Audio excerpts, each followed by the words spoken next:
Welcome, wherever you are lying in bed, settling in after a long day, or simply looking to drift gently into the past. This is your time to let go. Tonight, we're going to journey far back, to the wide open spaces of the American West, but not the West of Hollywood dreams or silver screen cowboys. No quick draw duels, no saloon brawls. This is a quieter, lonelier, and often harsher West, the one found in creaking cabins, in wind-battered homesteads, and in forgotten letters stained by time and weather. This is a story not of gunslingers, but of ordinary people trying to carve out a life on the very edge of survival. In the prairie wind, in the ghost towns, in the heavy silence of snowbound trails, these were the places where history was lived, slowly and unremarkably, by those who came seeking freedom, found something else entirely. Our journey tonight will take us through 4 phases of this vast frontier existence. We'll begin in the life of a frontier wife, far from civilization and always one bad harvest away from despair. Then, we'll follow the chilling descent of the Donner Party, a story of misjudgment and merciless snow. After that, we'll explore the buried skeletons of gold rush ghost towns, long forgotten but not entirely silent. And finally, we'll step into a very different world. One of ballrooms and breakfasts served on silver, far removed from the mud and grit of frontier life. But for now, breathe deeply, allow your muscles to soften, ... and imagine yourself in another time, in another place. Let's begin.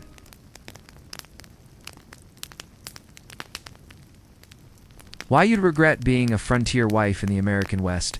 Imagine yourself waking up before the sun. There is no clock in your home, only the sound of the wind rattling the corners of the house like a restless spirit. The roof creaks above you. You're lying on a straw mattress that crackles with every movement. The cold has crept in during the night, and the fire in the hearth has long since turned to ash. You reach for your shawl-rough wool. Scratchy but warm and rise to start the day. There is no privacy, no separate bedroom, just one room shared by everyone, children still asleep beneath threadbare quilts, their breaths misting faintly in the morning chill. Your husband is already gone. He left hours ago before the sky turned gray, walking to the fields or into the hills to hunt or check the traps. You may not see him again until nightfall, or later. Your job begins in silence. Feed the animals if they survive the night. Milk the cow. Chop kindling. Heat water from the pump outside. The pump handle sticks with cold, and your fingers burn as you pull it up and down until the water comes. Dark and cold and full of iron, the air smells of dust and old wood, of boiled coffee and stale lard. Breakfast is simple and repeated salt pork, leftover cornbread, dried apples if you're lucky. Your children rise, bleary and coughing. Their hands are pink with cold, their faces dirty, their bellies never quite full. There's no school today. The nearest one-room schoolhouse is 15 miles away, and the snow or the mud has made the roads impassable. Instead, they'll help you shell beans, patch clothing, and sweep dirt out the door, only for the wind to blow it right back in. There is always something to mend. Always. The children's shoes are falling apart, your dress hem is fraying. You save every button, every scrap of cloth, every broken tool handle. You do laundry in a large pot, hauling water in heavy buckets, heating it slowly over the fire. You stir it with a stick, scrub it on a board, rub your knuckles raw. Soap is precious, handmade with ash and fat, and used sparingly. Outside, the wind never really stops. It whispers through the grasses. It shakes the shutters. It finds every crack in the wall. In summer, it brings dust coating everything in a fine, dry layer. In winter, it brings snow that piles high against the door, blocking you in for days. Loneliness settles in quietly. Days stretch. Neighbors are hours away by wagon. Letters take months to arrive. Sometimes they never do. News from the east is a memory, replaced by silence and the rhythm of chores. There is no doctor. If your child is a Len children, often are theirs only your hands, your herbs, your prayers. Childbirth is the same. You've already buried one child. You don't talk about it, but you think of it every time you hear a cough or see a fever linger. The cabin is small, but the world feels even smaller. Each day the same. Each night, filled with the creak of timber and the wind through chinks in the wall. There are moments, though, when the light filters through the prairie grass just right, golden and endless. When you hear the far-off call of a bird you don't recognize, when the children laugh without reason, when a neighbor arrives unexpectedly with a jar of molasses and a new story, these moments are brief, but they are enough to carry you through. You do not think of yourself as heroic. You think only of surviving. One more day, one more winter, one more harvest. And so, the rhythm of your life continues. Why you'd regret being a frontier wife in the American West? Imagine yourself waking before the light has even touched the horizon. There's no clock ticking beside you. It's just the shifting weight of silence. The wind outside hums softly at first, but you know it well. That wind never really sleeps. Snakes through every wooden seam in the cabin, pressing cold fingers against the backs of your hands and the soles of your feet. You sit up slowly, as the mattress is little more than ticking, stuffed with straw flat in the middle, lumpy near the corners. Each movement makes it rustle softly, almost like dry leaves. Your wool shawl, neatly folded at your feet the night before, is now stiff with morning chill. As you stand, you brace yourself for the familiar ache in your lower back.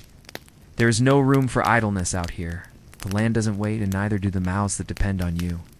There's no bedroom, no hall wage, just one room, everything in one place. The stove is cold. You'll need to coax it back to life. Your youngest child stirs in a nearby cradle more, a wooden box than a crib width. A quiet whimper. Another child snores softly beside the hearth, curled beneath a patched quilt. The floor is packed earth, uneven and cold to the touch. You cross it barefoot, careful not to wake the others. A broom leans against the door. You sweep the same dirt out each day, and each night the wind seems to bring it back. Outside, dawn is just beginning to tint the edge of the sky. The grass is stiff with frost, and your breath escapes in slow, white puffs as you fetch water from the pump. You grip the iron handle it's frozen to the touch and begin to pump, up and down, up and down. The mechanism groans, reluctant in the cold. Eventually water comes, dark and mineral-rich, splashing into your tin bucket. You carry it inside, careful not to spill a drop. The stove accepts the kindling with resistance. You crouch low, coaxing the flame with dry twigs and the edge of your breath. Sparks catch slowly, reluctantly. You've done this so many times you could do it in your sleep. Perhaps you have. The cabin gradually fills with faint warmth. You unwrap a small cloth parcel of dried apples, pour yesterday's leftover coffee grounds into a battered pot, stir a bit of cornmeal into water for mush. There is no bacon today. Salt pork is being saved for Sunday. When the children rise, they are quiet. They know better than to complain. You help them pull on their mended wool socks, tie their hair back with ribbon scraps, and spoon out breakfast without ceremony.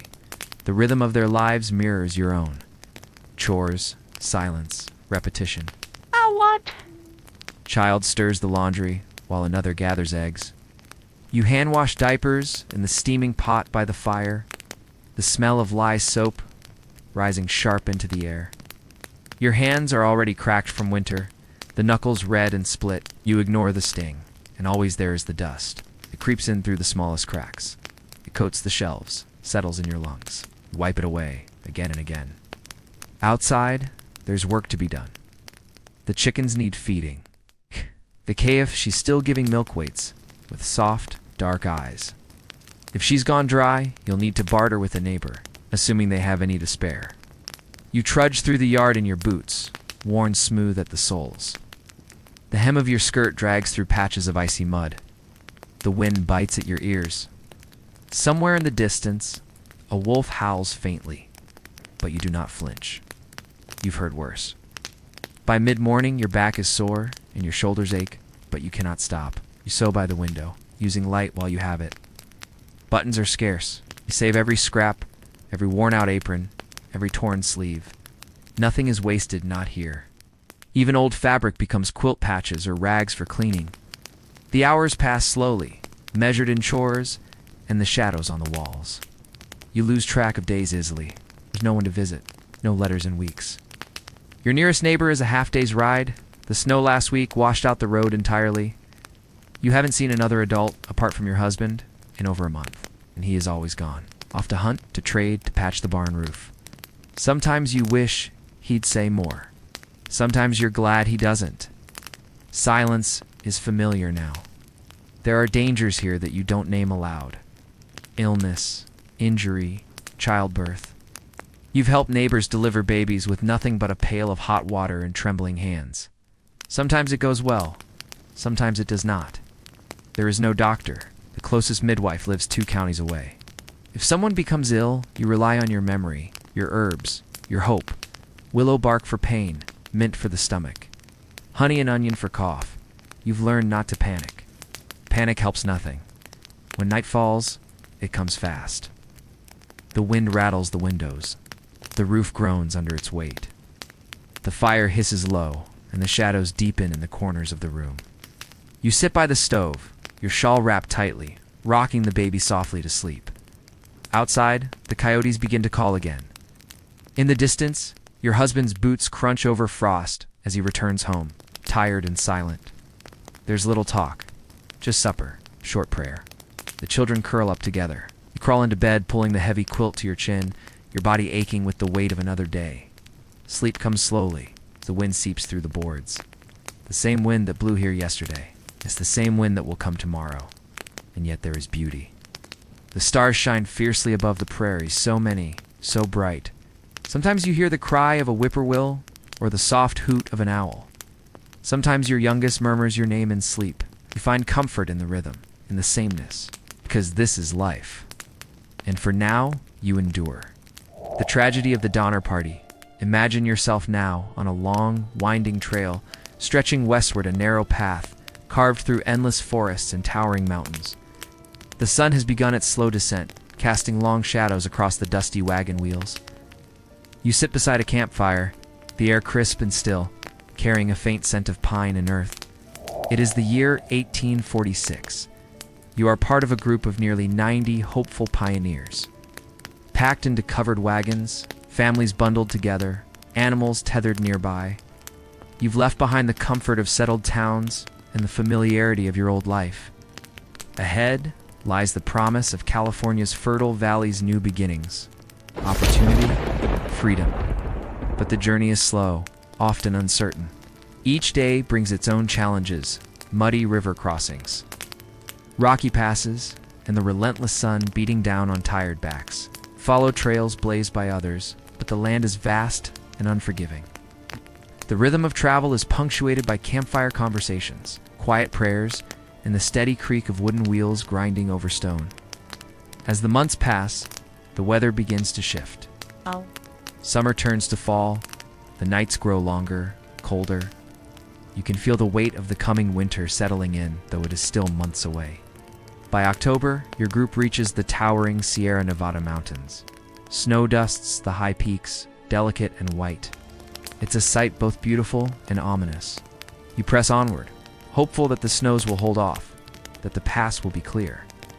But soon, snow begins to fall, not the gentle kind that melts away by morning, but thick, persistent flurries that blanket the earth in silence. Day after day, the snow deepens, piles up around your wagons, seals the trail behind you. The cold settles into your bones. The fires burn low, and food grows scarce. Hunger becomes a quiet companion. At first, it is annoying emptiness. Then, it becomes a sharp ache in your belly. You ration what little you have. Dried beans, a handful of flour, scraps of salted pork. The animals, too, grow weak. Horses and cattle struggle to find grass beneath the snow. Their breath hangs in the icy air, white and fleeting. As the days stretch on, hope begins to wane. Some among your group fall ill fevers that sap strength and spirit.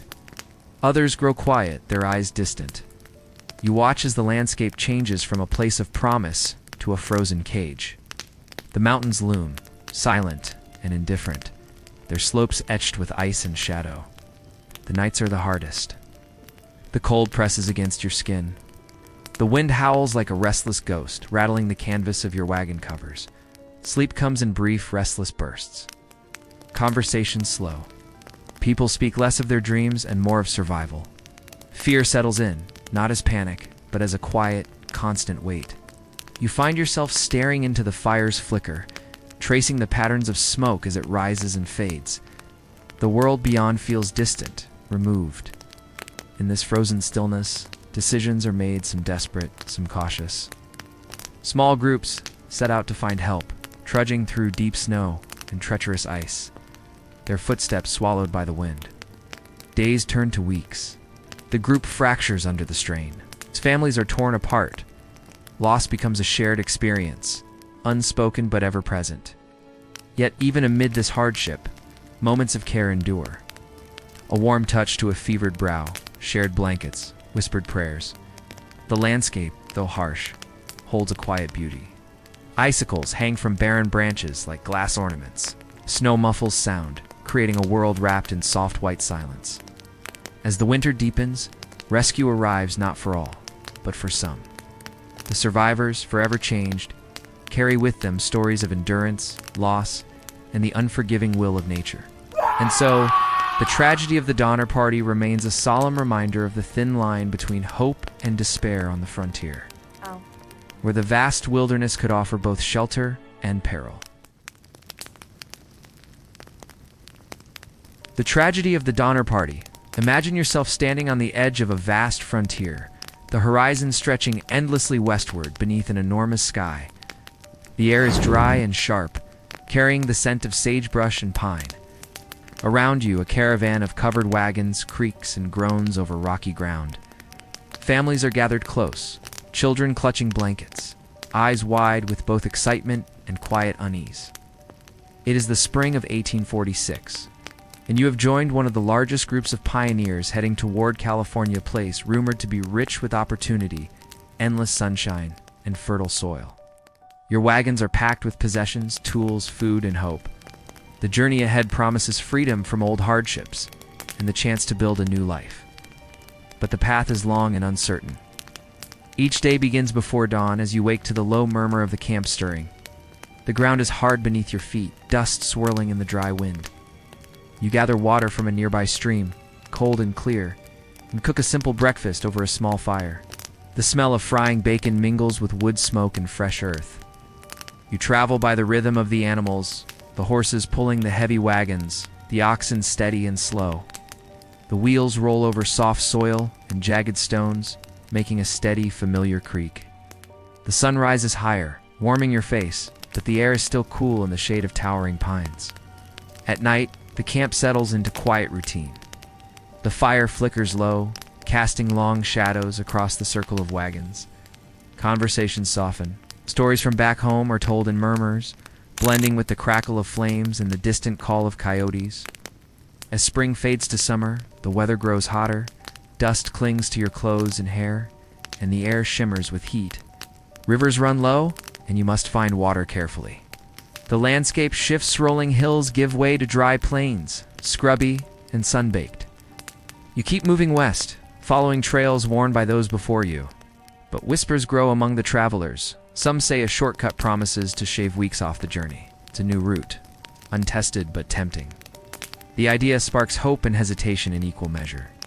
Eventually, the group decides to try this new path, the Hastings Cutoff. It will take you through rougher country, across deserts and mountains, places where water and game may be scarce. But the promise of arriving early in California is too strong to resist. The terrain grows harsher. The wagons struggle over shifting sands and dry riverbeds. Days stretch long and tiring. Food begins to run low. Tensions rise quietly beneath smiles and polite words. Then the weather changes. The sun grows weak, and cold winds begin to blow. You find yourselves climbing higher into the shadow of the Sierra Nevada mountains. Snow dusts the pine trees, delicate and white. It's early October, but winter seems to be arriving early this year. The group presses forward, but the snow deepens quickly. First, a light dusting. Then thick layers cover the trails, slick and treacherous. Wagons get stuck. Animals slip and falter. Each step becomes heavier, slower. The cold seeps into your bones. Fingers stiffen, cheeks flush with biting chill. Your breath escapes in soft clouds, dissolving quickly in the icy air. You gather close to the fire, wrapped in thin blankets and shawls, seeking warmth. Food is scarce. You ration carefully, measuring each morsel. Beans, flour, salted pork, what little remains must last. The animals grow weak from hunger and cold. Horses and oxen, once proud and strong, now stand listless, their breath misting in the frosty air. The camp is quiet but restless. People speak less, their voices hushed and slow. Fear and fatigue settle over everyone like a thick fog. You watch as faces grow drawn and pale. Children cough softly, their small bodies shivering beneath thin quilts. Illness creeps through the group. Fevers flare, weakness spreads. There's no doctor, no medicine, only your hands and prayers. Each day, the line between hope and despair grows thinner. The mountains rise all around, you silent, cold, and unyielding. Snow blankets everything, turning the world into a hushed, white stillness. The wind howls through the trees, rattling tents and wagon covers, a restless, mournful sound. Some among you try to leave, setting out on foot to find help. They disappear into the snow, swallowed by the vastness. Days pass without word. The wait is endless. The nights are long and dark. The fire's warmth barely reaches beyond the circle of stones. You huddle together, sharing stories that grow quieter with each telling. The stars above shine bright, distant, and cold. As hunger and cold take their toll, decisions become desperate. You hear whispered rumors of extreme measures of lives lost and choices no one wishes to voice aloud. Yet, amid the hardship, moments of tenderness persist. Hands clasp tightly. A mother sings softly to her child. Neighbors share blankets and scraps of food. Small acts of kindness kindle fragile hope. When rescue finally arrives, it brings relief, but also sorrow. Not everyone survives to see it. The survivors carry with them the memories of those who did not, and the weight of a journey that tested the very limits of human endurance. The story of the Donner Party is a quiet testament to the power of nature and the frailty of human plans. It reminds us how vast and indifferent the wilderness was, and how courage and suffering often walked hand in hand on the American frontier. Buried ghost towns of the gold rush. Imagine yourself standing at the edge of a once thriving mining town, now quiet and still. The sun hangs low in the sky, casting long, soft shadows over weathered wooden buildings. The air smells faintly of pine and dry earth, mixed with the distant scent of old smoke and forgotten fires. Long ago, this place was alive with the clang of pickaxes, the murmur of hopeful miners, and the creak of loaded wagons. Saloons spilled music and laughter, miners gambled their days away, and stores buzzed with the trade of supplies and dreams. But time moves slowly here now, and the noise has faded to silence.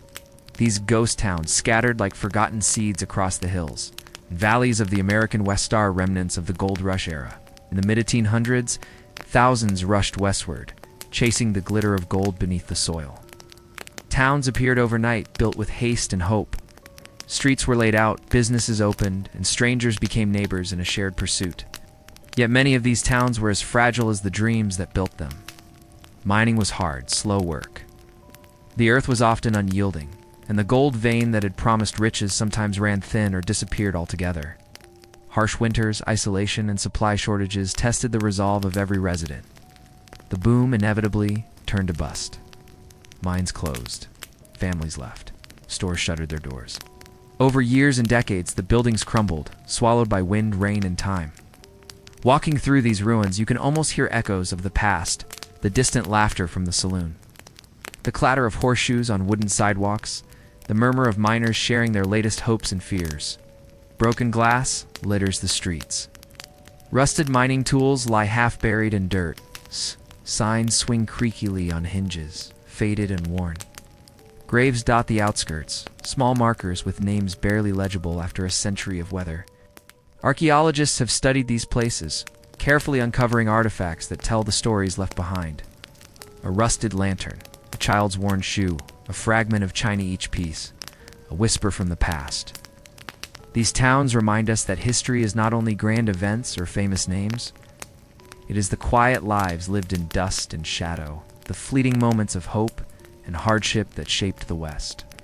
As the sun dips below the horizon, casting the ruins in a golden glow, you feel a gentle stillness settle over the land. The past and present meet softly here, inviting reflection on the relentless passage of time in the dreams that once burned bright in these now silent streets.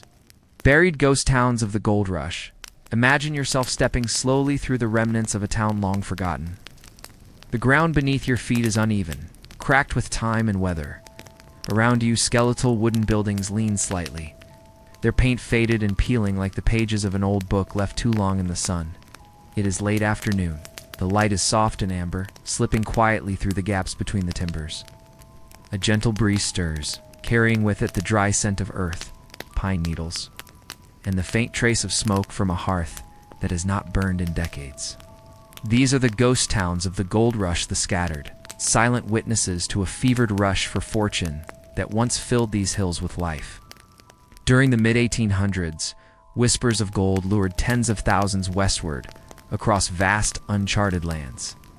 Prospectors, miners, shopkeepers, families all converged to stake their claims on the promise of sudden wealth. Towns blossomed overnight, rough-hewn cabins, hastily built saloons, general stores stacked high with supplies, and simple wooden sidewalks lining dusty streets. The air buzzed with hope, anxiety, and the constant rhythm of pickaxes, striking stone and shovels turning earth. But beneath the glittering surface of dreams lay hardship. Mining was grueling work. You wake each morning to the cold gray dawn, stepping out onto frozen ground.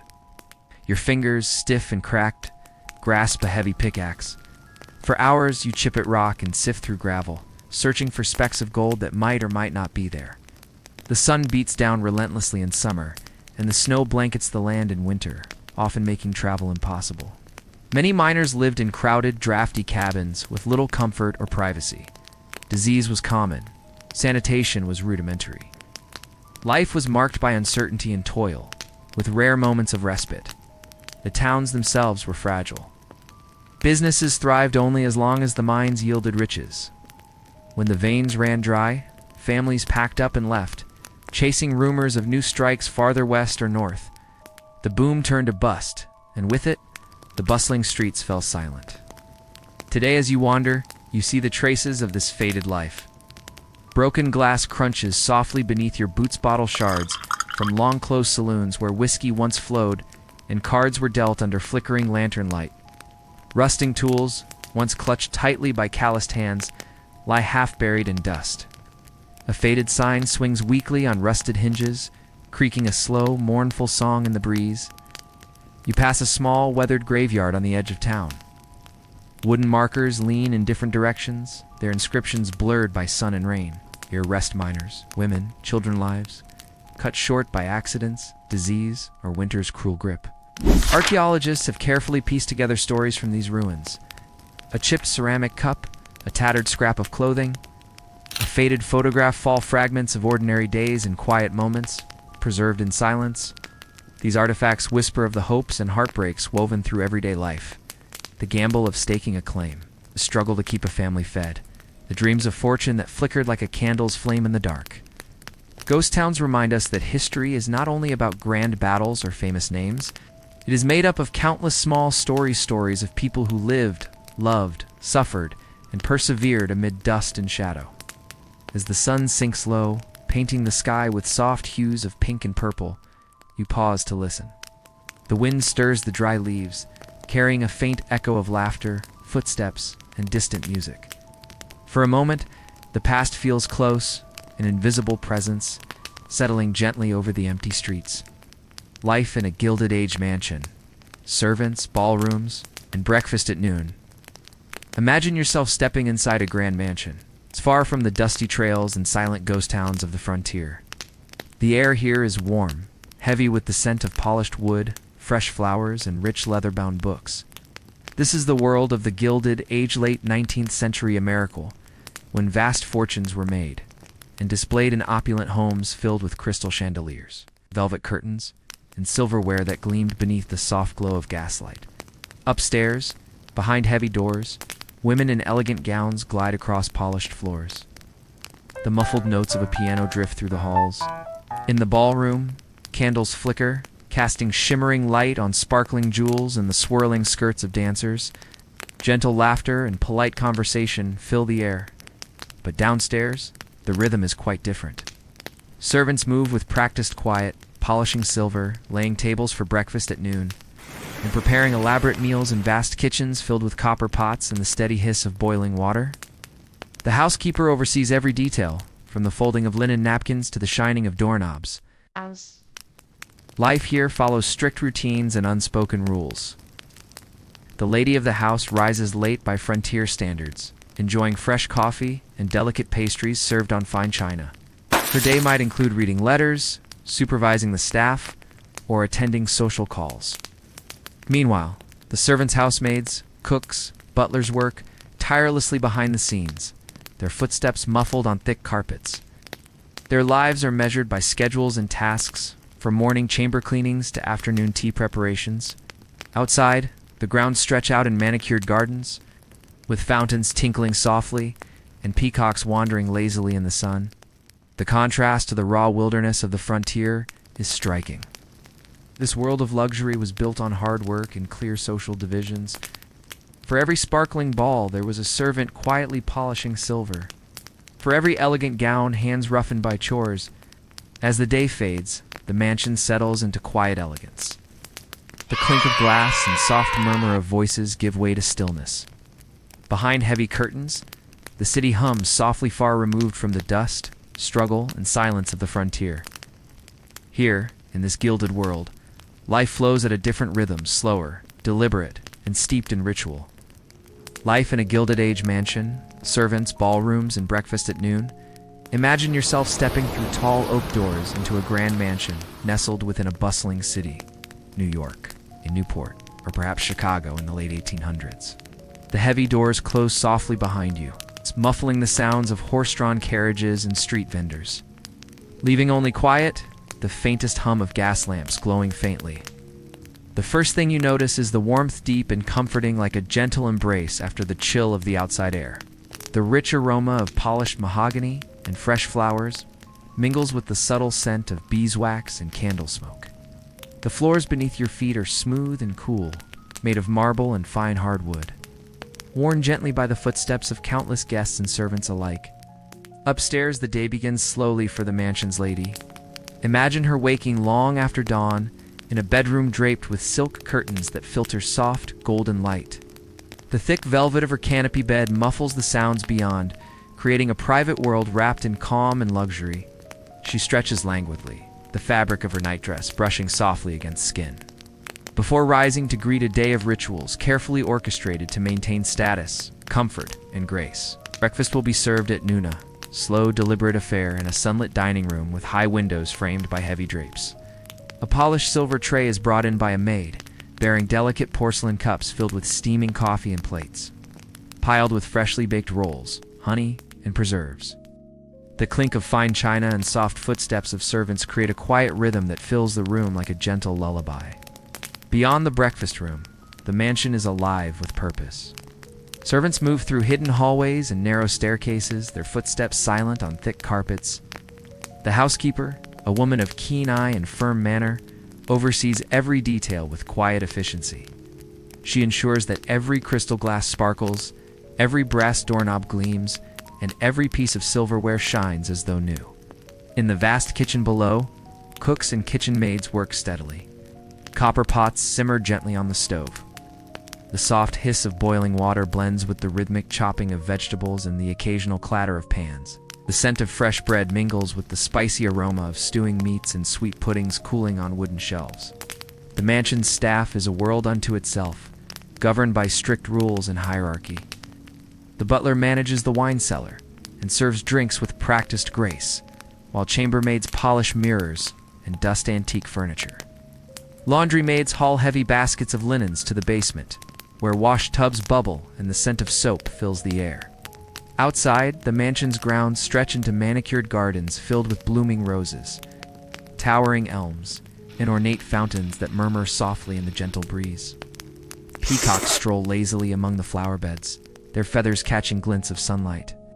Gardeners tend the lawns and flower borders with meticulous care, maintaining the illusion of effortless elegance. Inside the drawing rooms, the soft murmur of conversation flows like a gentle river. Guests recline on plush sofas, their gowns rustling softly as they move. The air is thick with the delicate perfume of jasmine and lavender, mingling with the quiet notes of a piano playing in the background. Gentle laughter bubbles now and then, accompanied by the clink of glasses and the rustle of silk. Balls and social gatherings are the pinnacle of the Gilded Age calendar. Imagine grand evenings where chandeliers sparkle like constellations, casting light over swirling dancers in shimmering gowns. The polished floors echo the soft shuffle of dancing slippers and the measured steps of waltzes and polkas. Yet beneath the glamour lies a world of rigid social expectations and careful performance. The lady must always appear composed, graceful, and attentive, her every gesture measured and precise. Behind the scenes, the staff works tirelessly to ensure this delicate balance is maintained, their presence quiet but essential.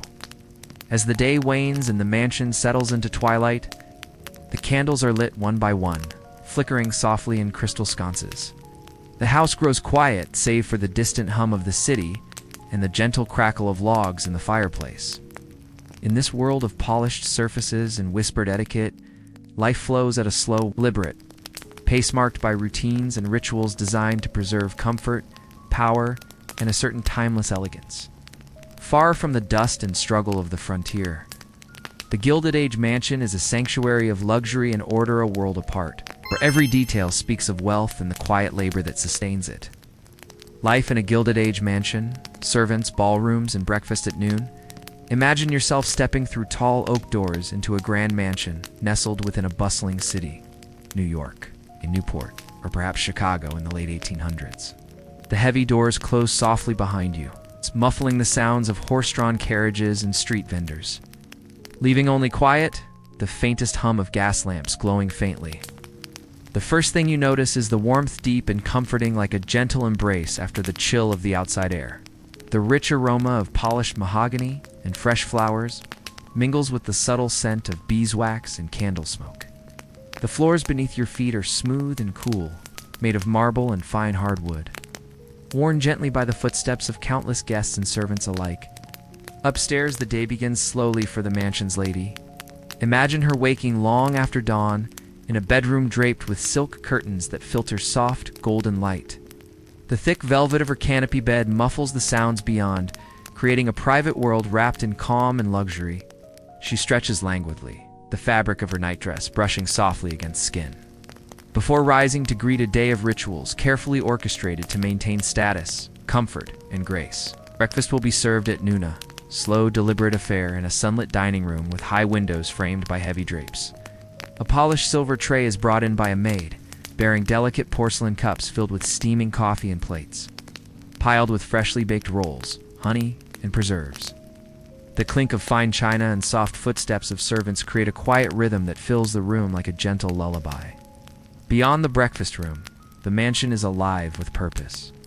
Servants move through hidden hallways and narrow staircases, their footsteps silent on thick carpets. The housekeeper, a woman of keen eye and firm manner, oversees every detail with quiet efficiency. She ensures that every crystal glass sparkles, every brass doorknob gleams, and every piece of silverware shines as though new. In the vast kitchen below, cooks and kitchen maids work steadily. Copper pots simmer gently on the stove. The soft hiss of boiling water blends with the rhythmic chopping of vegetables and the occasional clatter of pans. The scent of fresh bread mingles with the spicy aroma of stewing meats and sweet puddings cooling on wooden shelves. The mansion's staff is a world unto itself, governed by strict rules and hierarchy. The butler manages the wine cellar and serves drinks with practiced grace, while chambermaids polish mirrors and dust antique furniture. Laundry maids haul heavy baskets of linens to the basement, where wash tubs bubble and the scent of soap fills the air. Outside, the mansion's grounds stretch into manicured gardens filled with blooming roses, towering elms, and ornate fountains that murmur softly in the gentle breeze. Peacocks stroll lazily among the flower beds, their feathers catching glints of sunlight. Gardeners tend the lawns and flower borders with meticulous care, maintaining the illusion of effortless elegance. Inside the drawing rooms, the soft murmur of conversation flows like a gentle river. Guests recline on plush sofas, their gowns rustling softly as they move. The air is thick with the delicate perfume of jasmine and lavender, mingling with the quiet notes of a piano playing in the background. Gentle laughter bubbles now and then, accompanied by the clink of glasses and the rustle of silk. Balls and social gatherings are the pinnacle of the Gilded Age calendar. Imagine grand evenings where chandeliers sparkle like constellations, casting light over swirling dancers in shimmering gowns. The polished floors echo the soft shuffle of dancing slippers and the measured steps of waltzes and polkas. Yet beneath the glamour lies a world of rigid social expectations and careful performance.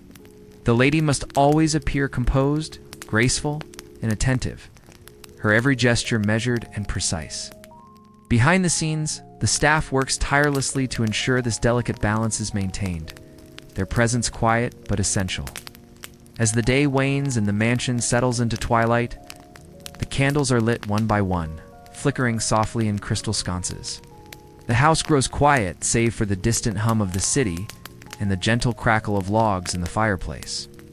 In this world of polished surfaces and whispered etiquette, life flows at a slow, deliberate pace marked by routines and rituals designed to preserve comfort, power, and a certain timeless elegance.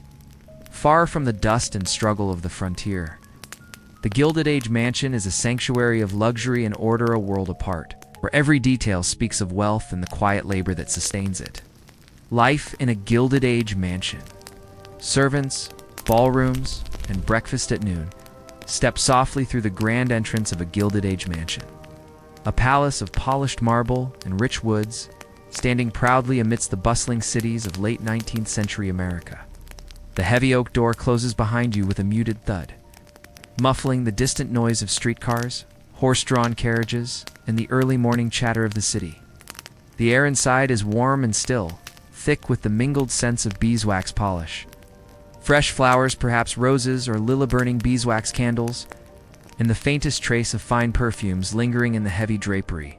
Your footsteps echo gently on polished hardwood floors, worn smooth by generations of delicate feet and tireless servants. As you move further in, soft carpets cushion each step. Sunlight filters through tall, mullioned windows, casting patterned light that slowly shifts with the day. Upstairs, the lady of the house stirs. Her bedroom is a sanctuary of silk and velvet, draped in muted shades of cream and gold. Thick curtains block the harsh light of the sun, creating a cocoon of quiet warmth. The faint rustle of expensive fabrics accompanies her movements as she slips from bed into a light morning robe. Her waking is unhurried, a contrast to the harsh mornings of frontier life. There is no call to labor, no biting wind to brave. Instead, she breathes deeply the calm of her private chamber, the air fragrant with lavender sachets tucked among the linens. Down the hall, the servants begin their day much earlier, their footsteps measured and discreet on the stairways. The housekeeper, a woman with a sharp eye and gentle manner, quietly checks each room. Her soft voice issues calm instructions as chambermaids fluff pillows, dust delicate furnishings, and open windows to let in fresh air. Breakfast is a ritual, not a rushed meal. Served at noon, it reflects the leisurely pace of the household. In the formal dining room, crystal chandeliers hang from a high ceiling, their prisms catching the light and scattering rainbows across the white linen tablecloth.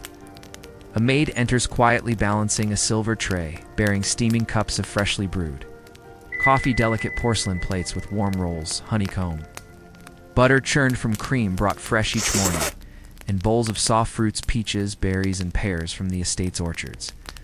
The lady sips her coffee slowly, savoring the rich aroma and warmth. She nibbles on a roll, spreading it with thick honey.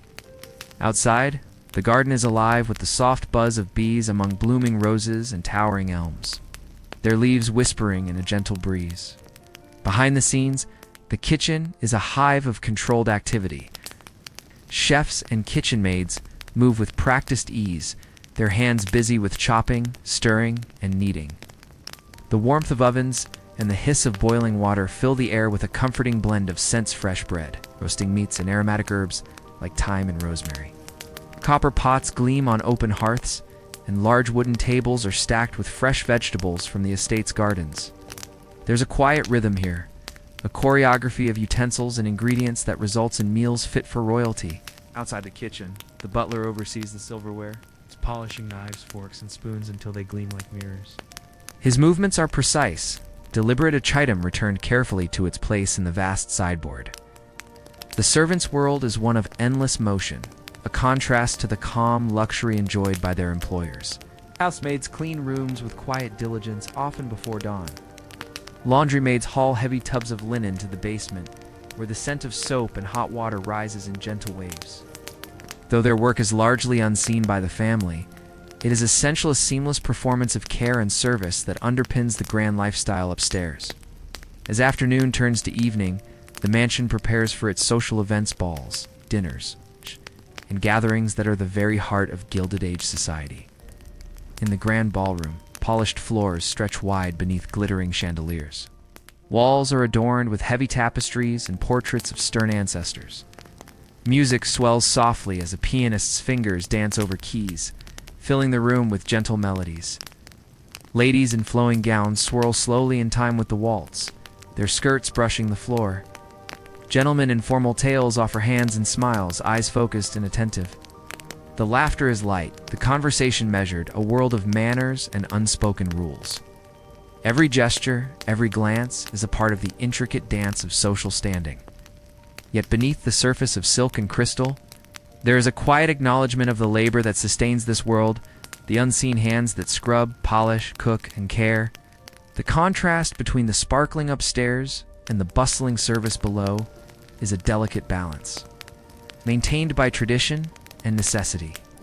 As night deepens, the mansion settles into a softer stillness. Candles flicker low, their gentle light casting dancing shadows on the walls.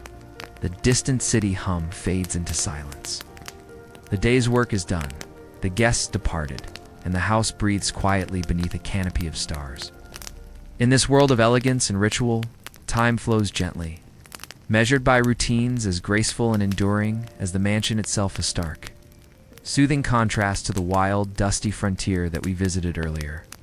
Reflecting on the past, embracing the present as our journey through time comes to a close, imagine yourself settling gently into a quiet evening. The sun is dipped below the horizon, leaving behind a sky painted in soft shades of twilight lavender, deep blue, and faint glimmers of distant stars. We have walked together through the silent hardships of frontier life, felt the slow passage of hope and despair with the Donner Party, wandered the stillness of forgotten gold rush towns, and stepped quietly into the polished halls of Gilded Age mansions. Each of these moments reveals a different rhythm of life, a mosaic of human experience woven from struggle, resilience, ambition, and quiet endurance. The rough wind that howled across the prairie, the slow creak of wagon wheels over rocky trails, the hushed echoes of abandoned streets, and the gentle clink of crystal glasses in grand ballroom saw. These sounds and scenes invite you to pause and breathe deeply. Remember that history is not just a series of events long past, but a collection of lives lived in countless small moments of work, rest, joy, and sorrow.